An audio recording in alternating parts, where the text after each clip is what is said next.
উপস্থিত মুসল্লিয়ান কেরাম, আসসালামু আলাইকুম।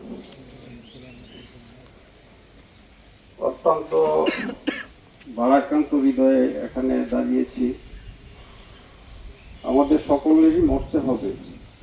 রাব্বুল আলামিন বলেছেন, কুল্লুন নাফসি যায়িকাতুল মউত, প্রত্যেক প্রাণীকে মৃত্যু স্বাদ গ্রহণ করতে হবে। আমরা সবাই মরব। কার কিভাবে মৃত্যু ফয়সালা আল্লাহ রাব্বুল আলামিনই ভালো জানেন। তারপরও গতকাল আমার অত্যন্ত প্রিয় ভাতিজা সাব্বির এবং ভাই রিফাত যে দুর্ঘটনায় মারা গিয়েছে, মনকে সান্ত্বনা দেওয়ার মতো না। আমি যখন হাসপাতালে গিয়ে তাদের লাশ দুটা দেখি, আসলে মনে হয় যে আকাশটা ভেঙে আমার উপর পড়েছে। এখনো নিজকে স্থির করতে পারি না। আল্লাহ ভালো জানেন এদের বাবা মা কিভাবে এদেরকে সান্ত্বনা দিচ্ছেন। আমরা সবাই দোয়া করব আল্লাহ রাব্বুল আলামিন যেন এদের পিতামাতাকে সান্ত্বনা গ্রহণ করার মতো তৌফিক দান করে, নেওয়ার মতো তৌফিক দান করে।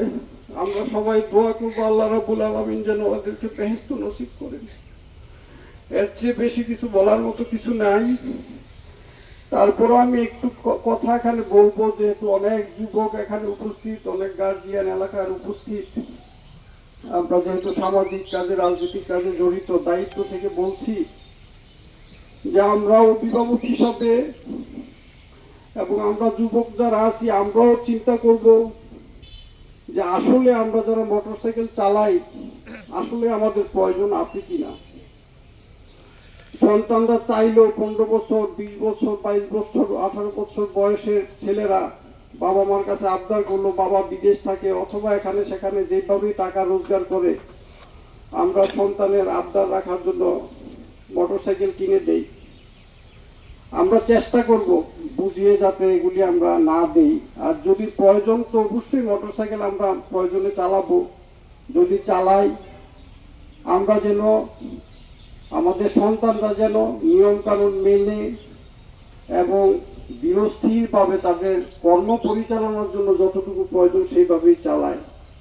এইভাবে যেন আমাদের কাছ থেকে এই যুবক প্রাণগুলি চলে না যায়। আসলে নিজের মনকে সান্ত্বনা দেওয়ার মতো কিছু নাই। সবাই এদের জন্য দোয়া করবেন। আসসালামু আলাইকুম।